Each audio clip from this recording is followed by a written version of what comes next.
That's absolutely extraordinary and fascinating to see how you've linked it to the real world. So that, in a way, means that Pax Judaica is the final iteration of the Dajjalic shadow, as you say. And you would imagine that now that Benjamin Netanyahu is literally saying that yesterday's comments I picked up were talking about Israel becoming a primary power, not a secondary power. So he's almost declaring that we're going to be superseding American power with Greater Israel or with this Pax Judaica. That's very much something that they're dreaming about. That seems to be also a possibility, because the technological hub in Israel also makes me think about this, because the miraculous happenings or the powers of Dajjal are often listed within the eschatology, and it's sort of often really very, very miraculous things that he can do, and all sorts of things. And of course, with the digital age, with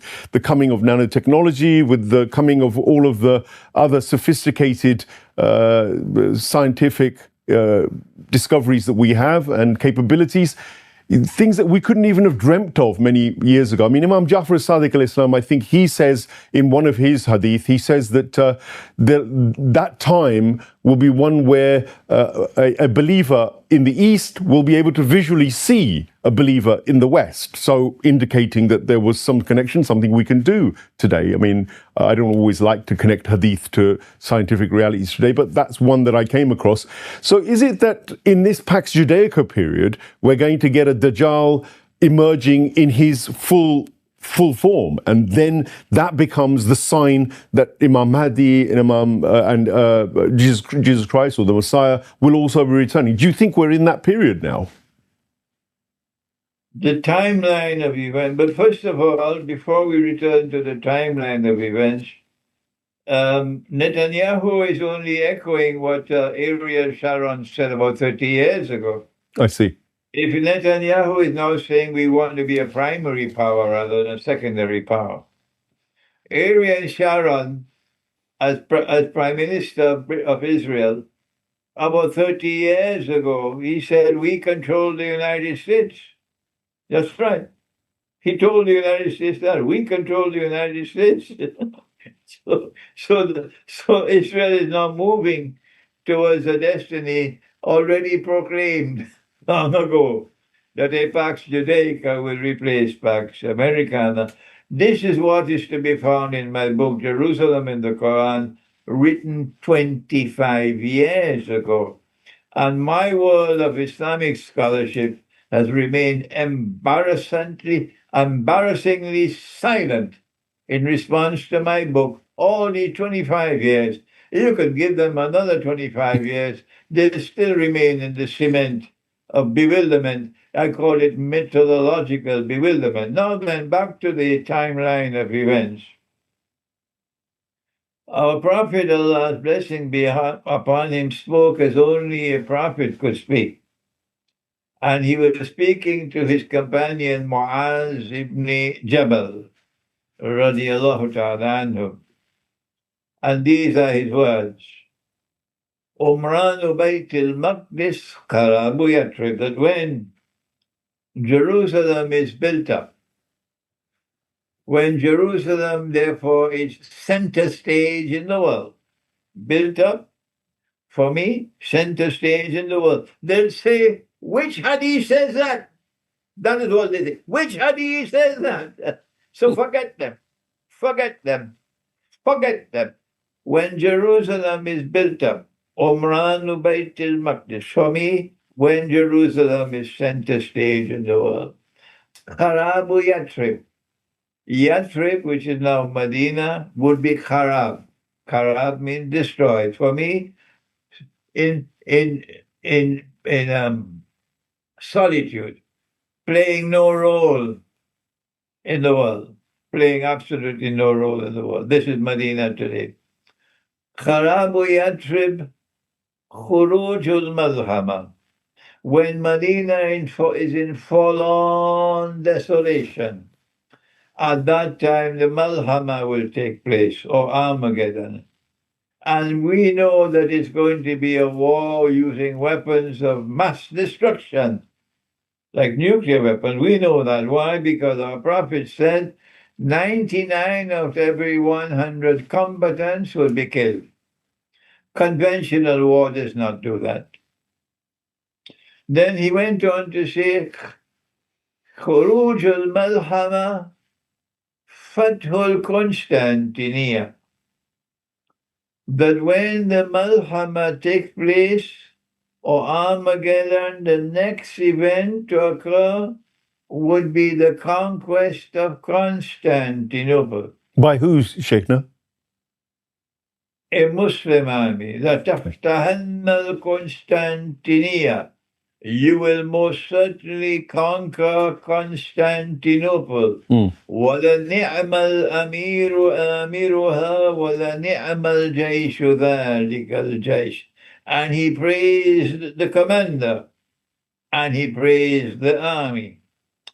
Now then, the conquest of Constantinople, prophesied by Prophet Muhammad والسلام, is a conquest which will take place after the Great War.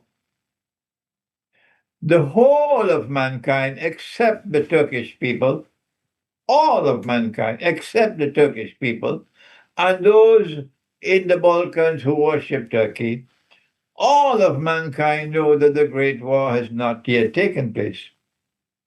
I can't do anything for the Turkish people, whether they're on the secular side or on the Ottoman side. Both of them, I can't do anything for them. Let them remain where they are. A hopeless people. The Great War will take place, and then after that, one hadith says 7 months, the other says 7 years. After that comes the conquest of Constantinople. So the two most important cities in the end time are Jerusalem and Constantinople. These are the two most important cities in the end time. Constantinople is important because of the relationship that must exist between this ummah and this ummah. The ummah which follows Muhammad والسلام, and the ummah which follows Jesus. Therefore, the Muslim world and the Christian world. These two ummahs have to come together in friendship and alliance in preparation for the return of the Messiah. And the key city in that reconciliation and friendship and alliance between the two ummahs is Constantinople. Because when a Muslim army conquers Constantinople, then we will return Hagia Sophia to those to whom it rightfully belongs. And Sultan Erdogan cannot stop it. Tell that to him for me. I'll call him. A Muslim army conquers Constantinople, and there's reconciliation between these two ummahs, and this is one of the things my book is doing. This book is built trying to bring reconciliation between the Christian, Orthodox Christian, and Muslims. After this reconciliation takes place, only then does Dajjal emerge. That's when Dajjal. Okay. Only then does Dajjal emerge in human form. But as soon as Dajjal emerges in human form, and he declares, I am the Messiah, my opinion, and you don't have to accept my opinion, unless you're convinced I am correct. My opinion is that Allah will only now send the Imam, not before. The Imam will be sent only after Dajjal has completed his mission of impersonating the Messiah and taking the Banu Israel to their destruction. Then the Imam emerges, and the Imam establishes the Khilafah state in Mecca. But when the Imam emerges, and before the Imam, I don't know whether the Imam would have established a Khilafah state or not, yet maybe he would have done it. Then Allah will send Nabi Isa alayhi salam. This is the timeline of events.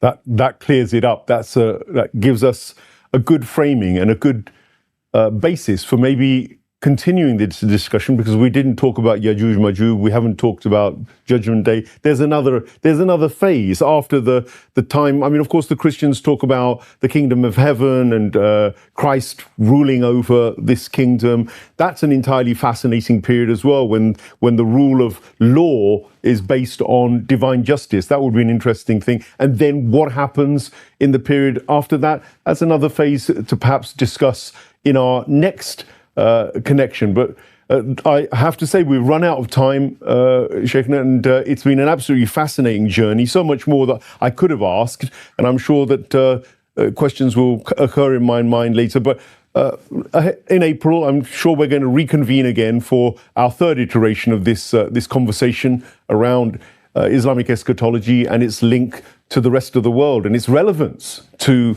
our present period and our future. But any last comment from you, any conclusive comment? I'll let you have the last word on that. Continue the good work you're doing, Brother Sayyid Mohsen Abbas. Continue the good work you're doing, yes. Thank you very much. And to our audience, well, you've been taken on a fascinating insight into both Islamic eschatology according to the detailed investigations of Sheikh Imran Hosein, one if not the only person who seems to be in this field, specializing totally. I will start looking for others. It's, I think, incumbent on me to, at some stage, bring some of the traditional scholars and put them on the spot and get their opinions on this. And maybe in the future, who knows, we might actually be able to get them to take Sheikh Imran Hossein's research with the kind of with the seriousness that it deserves, because there's been a complaint throughout the show. It won't be possible. Well, until you climb the mountain of methodology. Good. So we were attempting to begin that at the beginning of this interview.